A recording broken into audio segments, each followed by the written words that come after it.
How we doing, folks? Your host Moose here on the Pitt Panthers Football Network as we come to wrap up season number 4, the 2019 football season of our Pitt Panthers Dynasty here. And we're going to go over what transpired all throughout bowl week. We're going to take a look around the country. It's kind of where we get our little bit of deep dive into what's happened around the country, especially just because it's more fun. It makes things more immersive. We can talk about who had great seasons around the country and talk about, we can see some underclassmen maybe that had big years and should be expected to do very well next year, of course, as well. Now, we know national championship-wise, if you watch the most previous episode on the Pitt Panthers Football Network, LSU defeated Ohio State, which means LSU knocked off UAB. Now, we will go through the bowl results here in just a second, but let's go ahead and take a look at, of course, like we were talking about, the Peach Bowl, LSU versus UAB, and LSU won 55-30 in this matchup. And it was one of those games, UAB actually put in a good fight. They had a great performance to start off with. They opened the scoring, Hicklin with a touchdown from John Jacobs. LSU did counter, and if you notice, ignore the scoring on the left-hand side, like the times of the quarters. Because of the way that the games get done through the editor, you have to play the games. So basically what I did was I would log into the game and I would super sim the whole game. And so that, for some reason, when you super sim, the times get all messed up. So that's why the scoring in all the quarters is going to look weird. But UAB did have a 9-7 lead at the end of the first quarter, and then LSU put up 28 points in the second half. And what was crazy was LSU right here at the very end of the second quarter. LSU, and these times are actually pretty accurate for the most part. UAB scored, LSU drove right down the field and scored themselves to take the lead, or take a bigger lead. Then UAB countered with a touchdown like 3 plays after. And I was like, oh, wow, LSU's going to go into the half only up 28-23. It's going to be close. LSU went down the field in 4 plays and scored on the final play of the first half to take a 35-23 lead, and then it was all over from there. 2 more passing touchdowns from Burrow. He threw another one to Edwards towards the end of the game as well, and UAB countered with 1 touchdown of their own. But LSU they had too much talent for UAB. And the big thing was LSU had a running game. UAB did not. If you take a look, both teams just put up a ton of passing yards. Burrow threw for 5 touchdowns. Jacobs threw for 3. Burrow did have an interception as well, but UAB could not move the ball on the ground. LSU had 200 yards rushing, almost 400 yards passing, 600 total yards of offense. They were in the red zone 10 times. They only scored on 7 of them, but they were in the red zone 10 times. Absolutely ridiculous. Burrow had an incredible game, 382 and 5 touchdowns. And then Brissett ran for 165 and 2 touchdowns. That's why he was in the Heisman race as well. Fantastic game for him. He even had 5 receptions for 46 yards and a touchdown. So he had over 200 yards and 3 touchdowns on the game. Sullivan had a huge game for LSU as well. I mean, it was just a ridiculous performance by the Tigers. For UAB, great way for them still to finish out their season. An impressive year nonetheless. They gave LSU a fight. Obviously, Alabama and Texas and teams like that would be a bit disappointed. They didn't get a chance to prove themselves. But it was a good game all around. Look at some of these receivers for UAB, the great seasons they had. So a great year for UAB overall. Then in the other, of course, bowl game, to take a look at the stats, of course, since we didn't look at them after the conclusion of our game. Of course, Pitt loses 40-37 to Ohio State. An incredible come-from-behind effort for the Panthers. We were down 17-0 and 27-7 at different points in the first half. We did come back and were able to even the game on the final play of regulation. Maurice French scored a touchdown. We scored a field goal in overtime, but Ohio State's touchdown ended up winning the game for them in the overtime frame. It was a great performance from us offensively in terms of moving the football. We actually outgained them by 170 yards. Incredible performance offensively for us to move the football. Look at the first downs, passing yardage, just total plays as well. We had, 101 plays on offense, and Ohio State only had 48. We controlled the football, but that was because we turned the football over so many times. We had 3 turnovers, 2 of them either in our own, and all 3 of them were actually in our own half of the field. 2 of them were where Ohio State took over on our side of the field, and one of them they actually took back to the end zone. So tough for us there. We did really well when we got into Ohio State territory. 4 out of 5 on 4th downs and 14 out of 24 on 3rd downs is what helped us stay in the game. But just a tough loss, obviously, for us to take. Kenny Pickett, fantastic game for him. quarterback rating doesn't look great because of the 2 picks, but 327 passing yards, a pair of touchdowns, sacked a couple of times. Great game for him. He ran the football well. Also 2 touchdowns on the ground for Kenny. Sibley had 57 yards running. C.J. London got hurt very early on the game, so we missed out on him. Colin Wells, his first career touchdown, so great game there. And then receiving the football, Maurice French, his final game as a Panther, 8 catches, had a touchdown, of course, to tie the game. Solid game from him yet again. And Jay Keys, I mean, what more can you say about the true freshman? 10 catches for 164 yards and a touchdown. Absolutely ridiculous season. And another senior having a great senior moment. Trey Tipton, 5 catches for 48 yards. Had some huge catches on that final drive when we went and tied the game. So big day for him. Defensively, Paris Ford in potentially his last game as a Pitt Panther. I'm expecting him to more than likely go to the NFL draft after winning all the major college football defensive awards. I mean, it's what do you expect him to do? 9 tackles, though, led the way.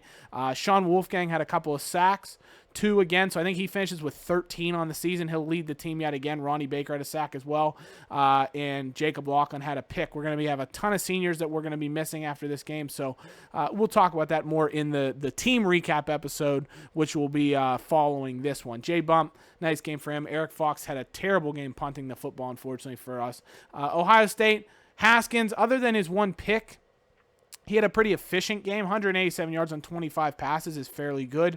Weber ran the ball well. They just never had the football to really need to run that often was the real thing. So, that's why their offense, they just don't have a ton of great statistics. Alexander killed us. 2 touchdowns for him was the decider on the game. And they did have a couple of defenders that did do well. Cooper with a couple of sacks. And Johnson, of course, had the touchdown return. So, a great game overall. And then, of course, it finishes out BCS National Championship, LSU. I'm not sure what's going on with the scoreline there at the top, why it says 55-30. But, of course, LSU won this game by a score of 34-16. The Devin White interception return for a touchdown was a really huge game changer when LSU was able to break it open. They ended up going into half 27-0 up. And then they just held off an OSU comeback. OSU was never going to come from behind following that. So 34-16, LSU wins. OSU with a ton of yardage late on in the game, passing-wise to make things competitive. But LSU really dominated them all game. Joey Burrow, touchdown passing, 212 yards. He also ran for a touchdown. Brossette had a nice game. Grigsby ran for a touchdown.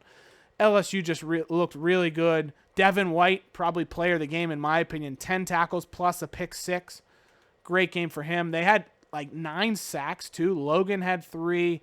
Alexander had 3. Lawrence had 1. Christmas had 1. So 8 sacks. Incredible day there. You can see Ohio State passing the ball. Haskins, he lost a ton of yards because he was sacked so many times. They didn't get to run as much with Weber as they'd have liked to, because of the fact that they were trying to come from behind. So tough day for the Buckeyes, of course, to lose to LSU, but I don't think there was a single team that looked as good this season or in any season, really. Incredible year for LSU. Now let's go through the rest of the bowl games just to take a look. You can obviously take a look and see your favorite team and they might have won, but we'll go through them each one by one. This is probably a little bit of a longer episode for us just so you guys can see what's happening around the country. But Nevada beat Marshall. Wyoming beat Buffalo 38-24. Notre Dame beat San Diego State. USF, big win over Old Dominion. Arkansas State, 12-1 season for the Red Wolves. So another great year for them from the group of 5 positioning. Boise with a great rebound season, 11-3 as they knocked off Arizona. Western Kentucky, easy victory over New Mexico to get them back to 500, 7-7 year. Interesting one here. Western Michigan blows out Ben DiNucci and UCF. So, of course, our former quarterback had a very tough completion to his college career. Take a look. 13 of 30, 125 yards and a pick, and only 5 yards rushing. So tough final game for Ben DiNucci. Tulane, big victory over Army in the Military Bowl there, 42-10. South Carolina loses to Texas Tech. Incredible come-from-behind victory for Texas Tech here. Jet Duffy runs it in with 3 seconds remaining. This was another game because of the way I did the editor and the bowls I had to move around. This was a game that I had to just super sim the whole game, so that's why, again, some of the timing is messed up.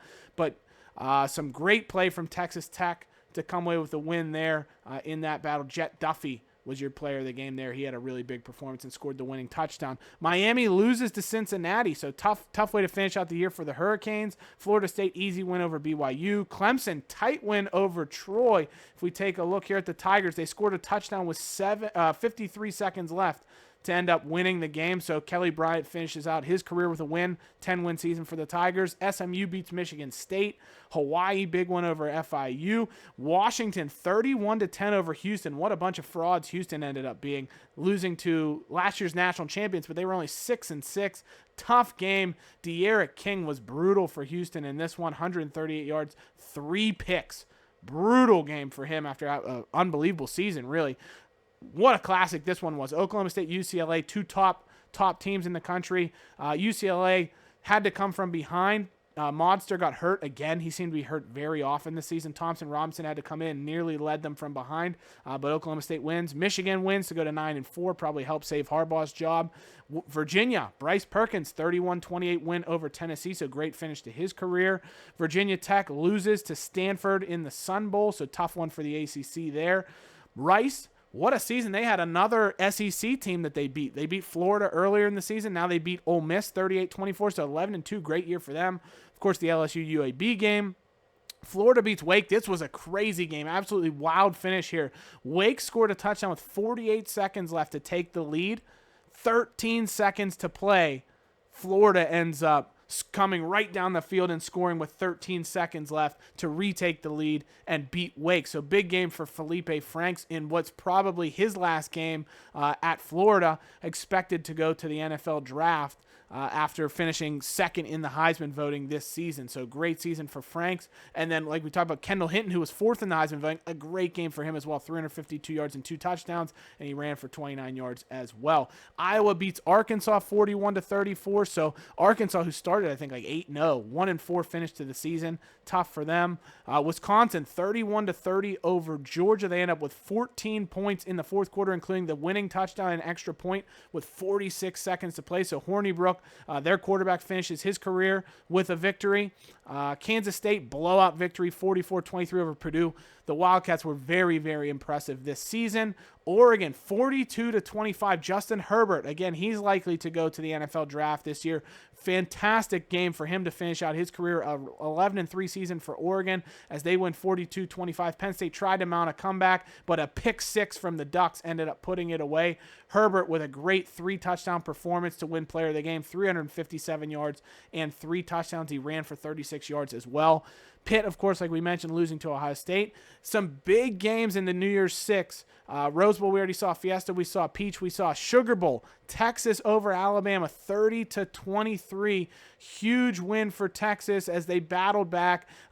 Alabama ended up scoring 2 late touchdowns in the fourth quarter to draw close. They scored with 26 seconds left, but they converted the 2-point to make it a 1-possession game, but they weren't able to get the onside kick, and they ended up losing. Buscelli, huge game, and Jalen Hurts passed for 266 yards and ran for 31 as well in his final game for the Crimson Tide. Auburn loses to NC State 27-20. Take a look at this. The Wolfpack, after Auburn scored 2 late touchdowns in the fourth quarter to tie it, NC State marches right down the field and scores the winning touchdown with 4 seconds left in the game. Absolutely incredible ending there for the Wolfpack. So a big win for the ACC just to make them look good in their performances in bowl week. USC 55-34 in the Cotton Bowl over top of Oklahoma. Just a ridiculous scoreline in this one. Jason Pellerin had an incredible day for USC. If we take a look at his stat line, Austin Kendall passed for 419 even in the loss, but Pellerin 36 of 56, 452 yards and 6 touchdowns. Incredible game from him. Sydney, Ima Torbehe, Pittman, all fantastic games from them to finish out the season. Pellerin making a late possibility for him to potentially get drafted. A great senior season for him after he transferred from Ole Miss. Led USC to an 11-2 year after they were 0-12 last year. So an 11-win swing is absolutely incredible. North Carolina, blows out Temple in the Compass Bowl.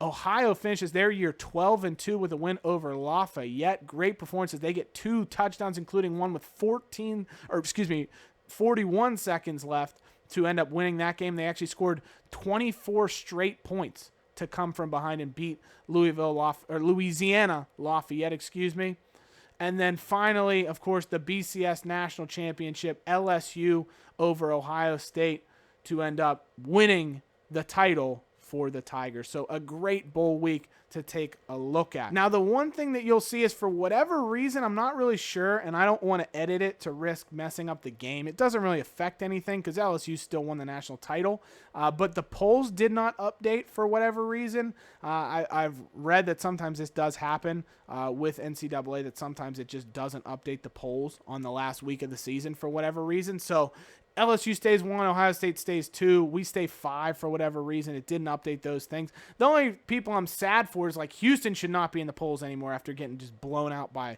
Washington. And I wish that Ohio could be ranked, Virginia could be ranked. They deserve it after the seasons they've had, as well as Oregon should be way higher after that victory over Penn State, a comfortable one as well. They should be probably top 15, but it's just not going to happen. It is what it is. So to take a look around the NCAA, of course, we'll look at just how things went conference by conference. So you can even see the teams that didn't do well. Of course, Pitt won the Coastal and won the ACC as a whole. Great season for the Panthers, 11-3 to win that conference. Only 234 points against, which was probably pretty close, if not the best in the country. We gave up the 40 points to Ohio State, which really hurt our average late on. In the Atlantic, NC State ended up having a better points against than us because of that Ohio State game. But NC State ends up winning the ACC Atlantic Division. Of course, they lost to us in the conference championship game. Wake had a great season. Clemson had a very good season. Florida State, decent season. Louisville, a surprise with how bad they ended up doing after starting very well and even beating us. In the American, of course, UCF won the conference, finishes 11-3 on the season after getting blown out in their bowl game. On the other side of the way, Houston also blown out in their bowl game. So tough bowl week for the top teams in the American. SMU did win their bowl, though, so they put a good performance in on the season.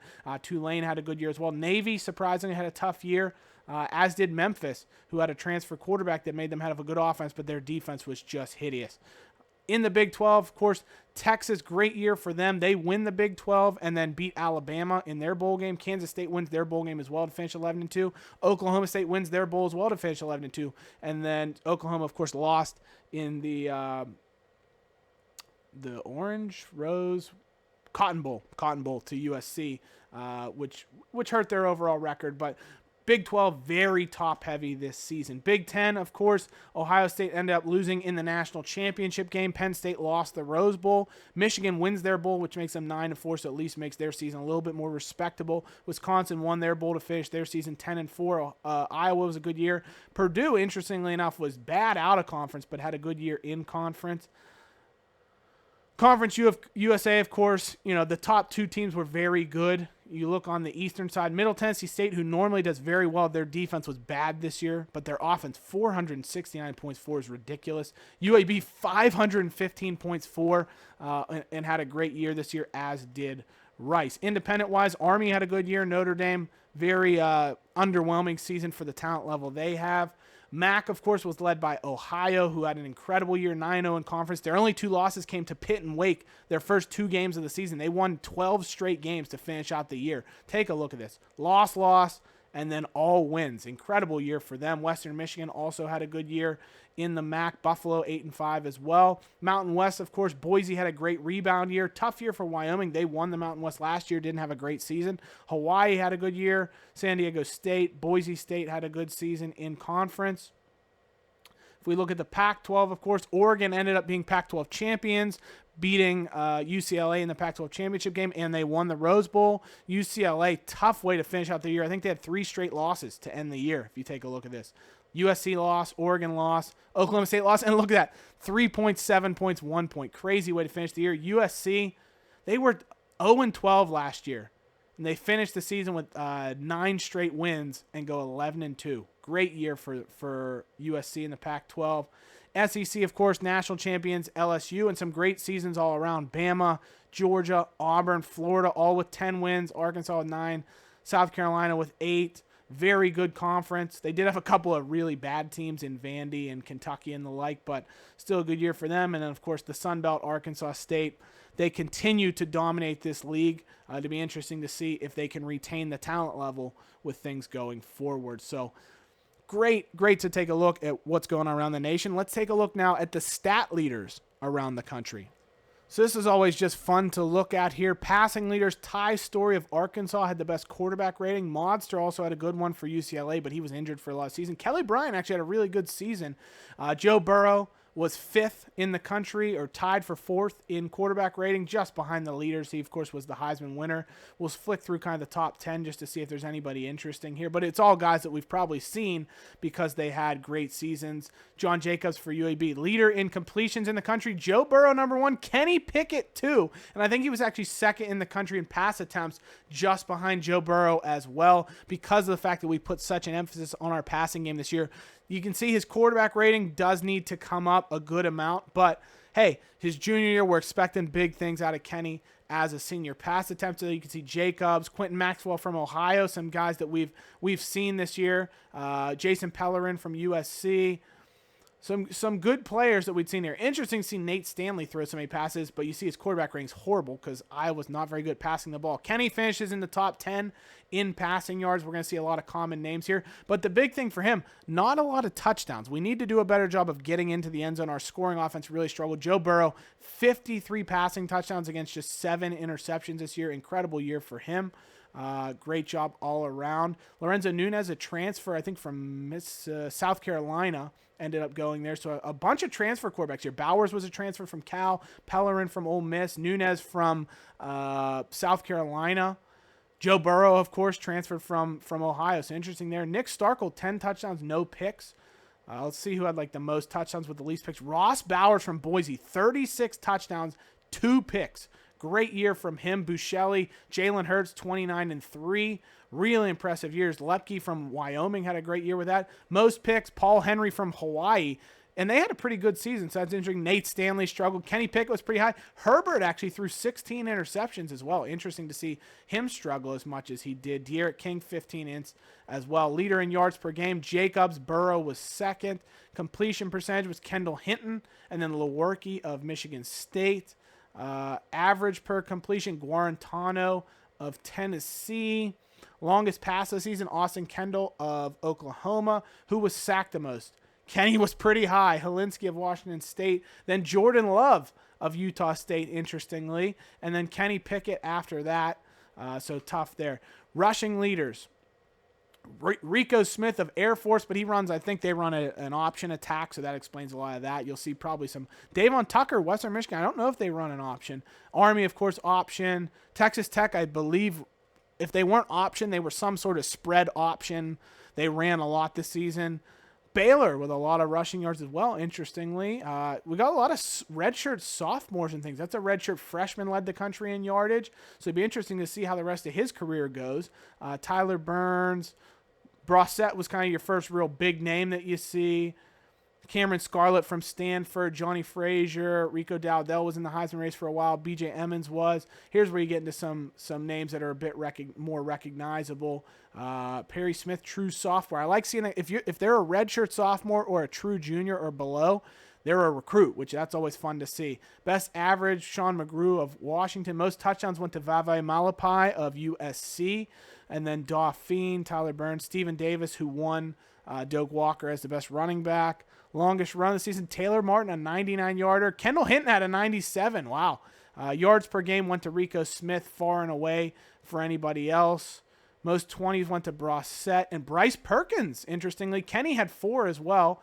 And then rushing, fumbles, nobody really that interesting. Receiving, most receptions on the season went to Jaquez Bruce of Middle Tennessee and Talon Shumway of BYU. Maurice French, 82 receptions on the season, ended up finishing, 7th in the country with 82 catches, but only 769 yards. He was kind of our possession guy, while Jay Keys had a lot more of the deep threat options. N'Keal Harry, though, how this guy didn't win the Biletnikoff is ridiculous. He got absolutely robbed. 1,400 receiving yards, 2nd in the country. I thought he deserved it, to be honest. Most touchdowns, Brian Jefferson had a really good year there. See if we can see any other names that we might recognize. Torrance Gibson, Quincy Purdue for UAB, Justin Lane. So some good players there. Yards per game went to N'Keal Harry. Incredible season for him. I think Arizona State, I don't even know if they made a bowl. So he did all that in 12 games. Most drops, let's see who did that. Nick Matthews of Marshall. Tough year for him. Blocking most pancakes, Austin Shufford of Army. You'll get those teams that run a lot are, of course, going to probably lead the way in pancake blocks. I want to see who most sacks allowed. Went to Darian Bryant, Mark Robbins, a few different guys there.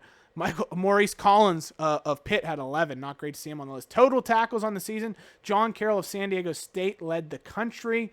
But if we scroll not that far down, Paris Ford, 97 tackles. Incredible year for him. That's why he won the Bednarik. That's why he won the Thorpe. Just an incredible year. Tackles for a loss, Eli Handback of Virginia led the way with 31. Just a ridiculous number of tackles for a loss. Obviously, if you spot any names that you like there. I think we had Patrick Jones led the way with 22 for us as he won the Lombardi Award. Best defensive lineman. I think it's Lombardi is what it was. Most sacks in the country. Sean Wolfgang, 14 is what he actually finished with. So incredible season for him to lead the nation yet again. He had 16 the year before. He could potentially end up with the most sacks in Pitt history the way he's going. We'll talk about that in the next episode. But we also had Keyshawn Camp had 10, Amir Watts had 9, and Patrick Jones had 8. So we had some great sack leaders for us. Int leaders in the country, a few good players there. And then DeMar Hamlin had 6. So great year for him. I think Ford had 4. So he's probably down here on this list somewhere.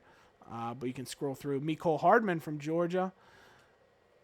Int return yards, Jazzy Stalker had 3 picks. So good season for him. He had the longest interception, I'm sure, in the country. Pass deflection leaders, DeAndre Smart, 19, a ridiculous number. We don't see any Pitt guys, of course, unfortunately, but good scenes regardless. Forced fumbles, Patrick Jones forced 3, so that's pretty high on the league list.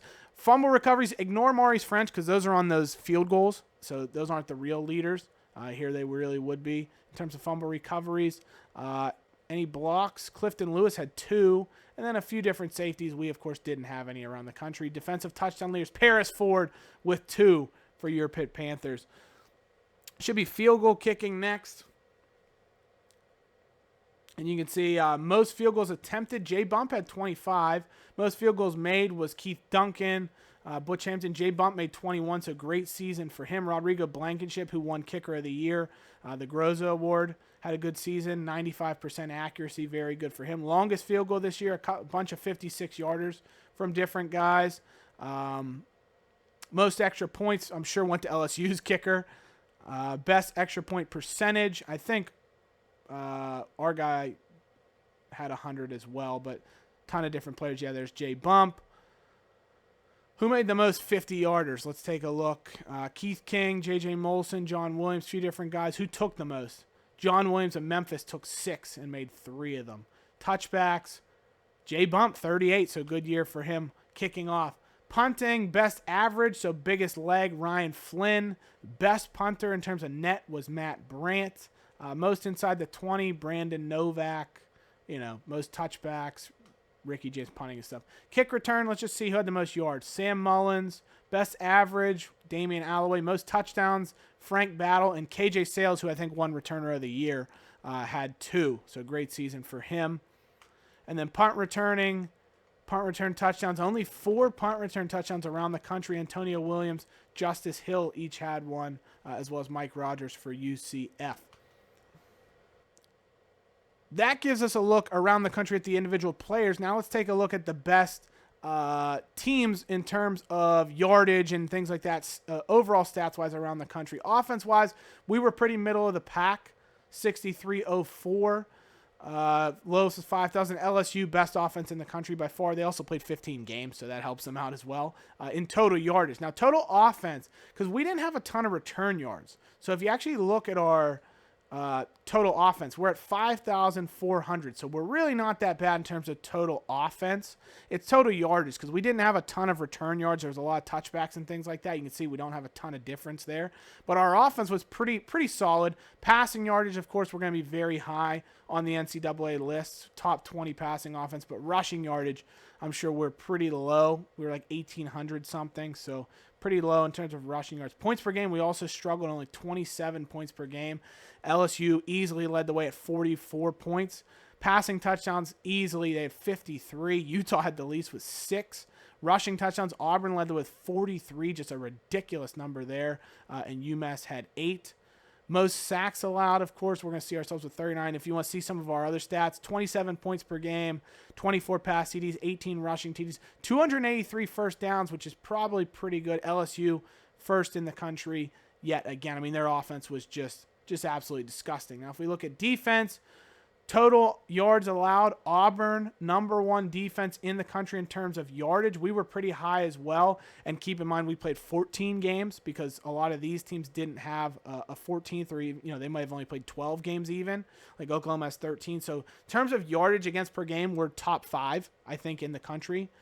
If not even better than that. I'd have to do the math to come up with it, but we're probably pretty close to number 1 in the country in terms of yardage allowed. Passing, of course, we still let up a decent amount. LSU actually gave up the most passing yards in the country, interestingly enough. We gave up a decent amount as well, just over 3,000. I think we had the best rushing defense in the country, us in Penn State, so interesting there. Total points allowed, we were second behind NC State in terms of points in the country, so just an incredible defensive season for us. We were a little better than them in yardage allowed.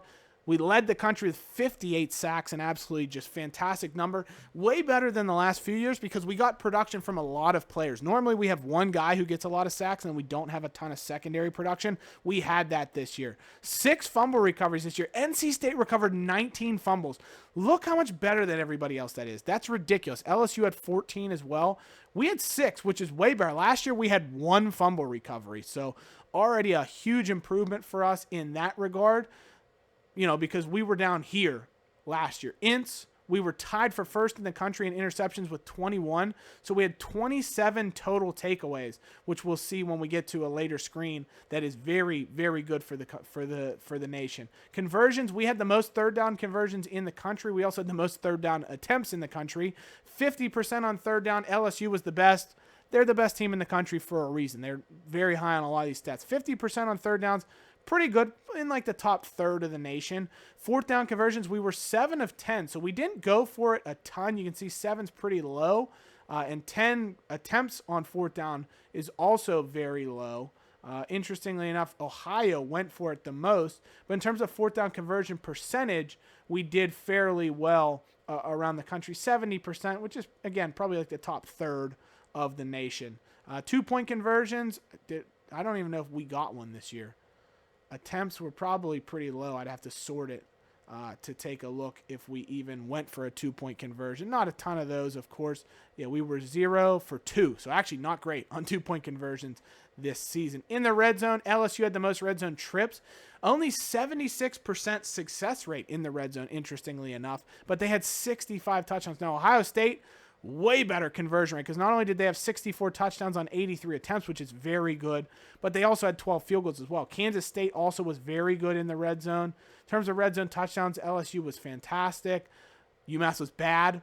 Percentage in the red zone, Oregon State converted very well. But what you're really looking for is touchdowns to attempts. I wish they had the average in for that because like us, 30 and 54 is like 55%, not great. Like we had a very good scoring percentage in the red zone, but we had 18 red zone field goals, which was one of the worst in the country on only 54 red zone attempts. So we need to do a better job punching it in there. Now, defensively, we gave up the least red zone attempts in the country. We gave up the least red zone TDs in the country, some of the least field goals in the country, and we were pretty good on defensive red zone percentage, 75%, and touchdown rate was very, very good. So I thought we had a great season, of course, defensively. NC State was incredible this year, so very impressive there. Penalties, of course, were always going to be the least penalized. Most penalized team this year was Washington. I'm sure that hurt them with their ability this year. Turnovers, plus minus, NC State and Bama, plus 17. Very impressive seasons there. Ours was plus 8. And that's even with 19 giveaways. So we had a lot of giveaways. We're pretty high in the country ranks there. You can see very, very high is 19 because we did have 15 picks, which doesn't help us out, of course. Didn't have a ton of fumbles against, I think 4, but we had 27 takeaways, 21 picks, and 6 fumble recoveries. great year all around in terms of forcing those turnovers. So, as always, guys, I really hope you enjoyed this look around the country at just the national stats to see who were kind of the leaders around the country this season. I always think it's fun to be able to take a look around the nation and just see who had the best seasons, who was impressive, who can we look out for next year, any familiar names. And, of course, once we get into future seasons and it's all going to be, players who we maybe have not heard of, it'll introduce us to some of the big names around the country. So, as always, guys, thank you so much for watching. I really appreciate it. Hail to Pitt. We'll see you in the very next video, which will be a review of your Pitt Panthers and the season that we had in review.